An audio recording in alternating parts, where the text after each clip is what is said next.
Good morning, everybody. It's Randy.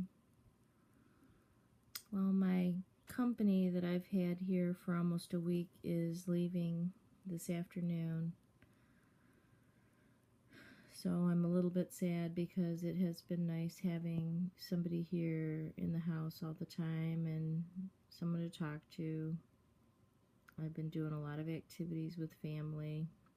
There was a wedding and a lot of surrounding events. And it's been fun, but I'm kind of like familyed out at this point. Anyway, just kind of checking out some messages from the dating site, and I got another one that kind of like pisses me off, and I don't know why I get pissed about this stuff.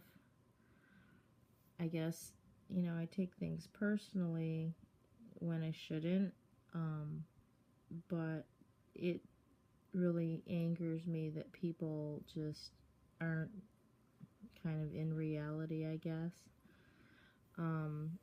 It angers me that they can look at my picture and read my profile and actually think that I would be somebody that would actually, be willing to meet them,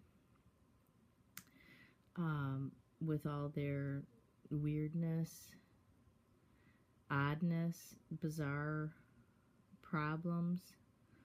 And, I'm being very judgmental or discerning, whatever you want to call it, but obviously I don't get involved with somebody who shows a bunch of red flags at the beginning anymore and who actually tells me who they are, and I don't like it.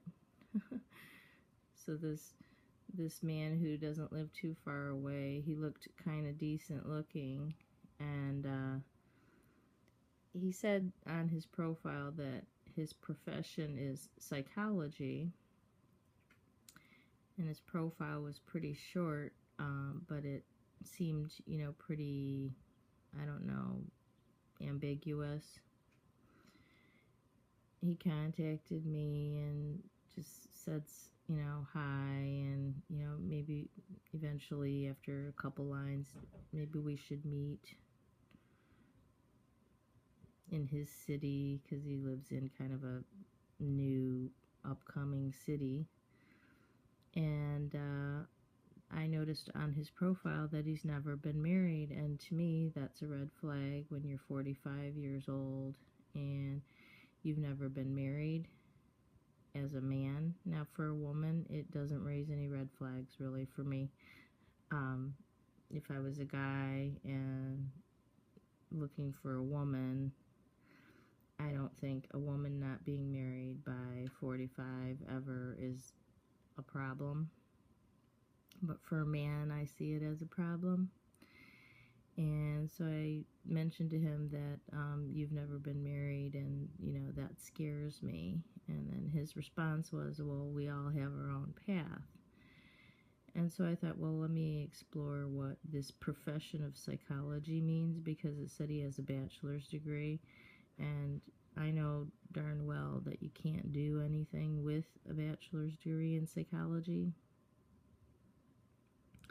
You have to have a master's or a PhD to really make any kind of profession out of it. So it seemed like that was a hobby, which is fine. But, my question to him was, so what do you do for a living?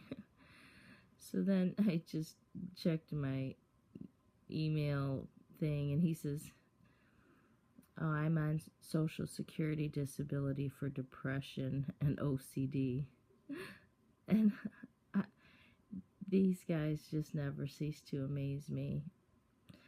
Yeah, I mean, that's good he was honest, I guess, but then I have to think, what in the hell, why in the world would he think that I would like that's attractive? Why would he think that I would meet him, that I will, talk to him? when he's on Social Security disability for depression and so OCD? Why does he think that he's ready to date or that there's somebody out there for him right now? When he's in the state that he's in at age 45, he's already, on disability. I mean, who would want that? Maybe some, dependent, white trash, or some other person who's also on disability for mental health problems.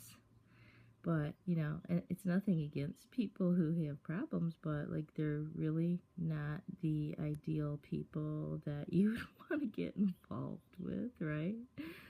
I mean, I'm not helping my partner. I'm not the therapist for my partner. I am not going to be the rock for my partner while they suck me dry again. And, like, my question is, what would be in it for me? Like, nothing. Absolutely nothing. So, I just wanted to mention, you get all kinds on the online dating, but it's like, where do these people get the gall? They're so out of reality to think that they're, somehow a good catch for anyone when they're in the kind of shape that they're in. I mean, does he think there's some woman out there that's wanting to rescue him? There probably is, but that ain't gonna be me. I'm not rescuing anyone from their problems or from themselves. Thanks for listening.